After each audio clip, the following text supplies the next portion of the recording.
Hey everyone, welcome back to another Friday at Self Teammade. I'm just going to go ahead and jump into this week's topic, which is being trans at work or at school or any place that you usually spend a lot of time in. I have been out for probably, 3 years now maybe? Yeah, it's 2 or 3 years now. And, the job that I had when I came out, I was a resident assistant for university housing at the university that I was attending, and I chose not to be out because, I wasn't seeking any direct action that would change, the gender of the floor that I needed to be on, I wasn't on hormones. I didn't want to use male pronouns, and I was about to be done. I was less than a year away from graduating, so it really didn't feel all that important to me. And I chose not to there.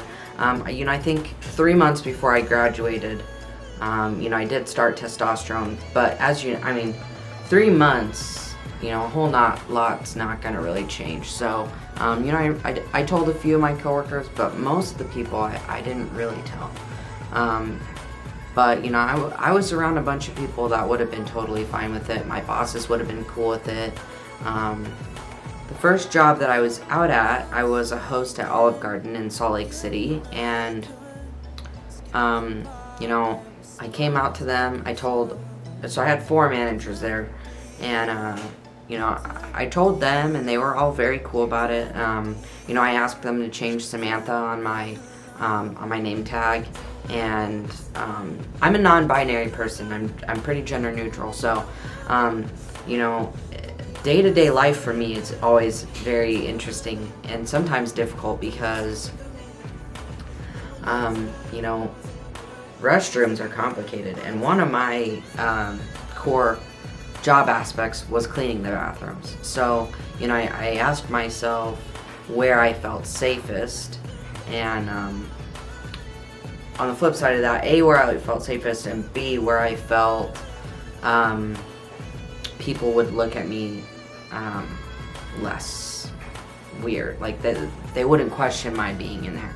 And I felt that if I was going to always be cleaning in the women's restroom, maybe they would read me as a man intruding the women's restroom, and I didn't want to deal with that. And so I came out to my coworkers and my managers, and so they had me clean the men's restrooms. And that was nice and fine because I was the only male host that they had. So, I felt valued and blah. I would say to anyone thinking about being out versus being stealth, that for me, the best way to decide was to analyze A, my safety, and B, my comfort level. Your comfort and your safety level, is really, really important. I wouldn't want someone to come out in a place that's going to be dangerous and in a place that's going to not treat them very well.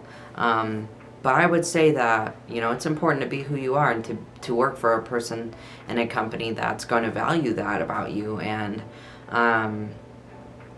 however you identify as, whatever your gender identity is, I would really strive to bring that out at work. And I think in my career endeavors from here on out, I probably won't be out unless I start growing a fuller beard or something happens. But to wrap it all up, I would say my advice to anyone that is debating whether or not to be out or to be stealth is A, weigh your safety. Safety is so important. If you're going to come out and it's going to be dangerous, bring a coworker that you trust with you if you're talking to your boss, or tell a coworker that you trust first so that they can be an ally for you at work.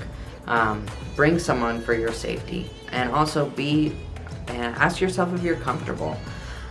Sometimes people in the midst of whatever stage of transition they are in, this happened for myself. I thought that I was ready and okay to be read as a male, and lately, and in my experiences in being out, I discovered that I wasn't, and I didn't really like it. And so, ask yourself if you'd feel comfortable to be out, and if the answer is that you A, would feel safe, and B, heck yeah, I'm ready to take this on, then I'd say you're in a good position to take that on and to do it for yourself.